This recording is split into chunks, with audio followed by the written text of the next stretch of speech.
Today I'll show you how to create your own PNGTuber for streaming, just like these ones. And the best part, it's completely free. Let's start by opening Whisk and creating a new project. Here's the prompt I used to generate the images.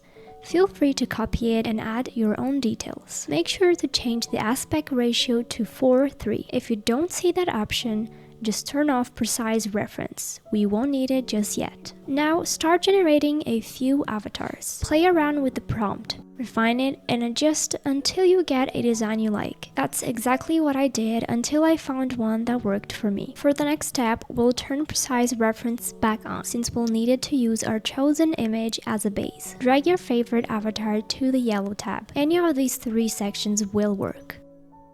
Then hover over the image, click the pen icon, and a new editing tab will open. Here's where you can make adjustments. I usually set the avatar to front view and arms down. If you like one of the outputs but want small changes, just select it and describe what you like to tweak. You can always go back if the new result isn't what you wanted. You can also create different expressions for your character, like a profile picture, a sad pose, or an excited one.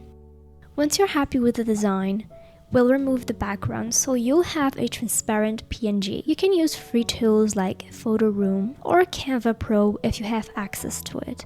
Canva actually crops objects better than Photoshop for this. Then download it and your avatar is ready to use. See how simple it is? And if you want to learn how to make your avatar talk for your streaming, don't forget to subscribe so you won't miss the next video.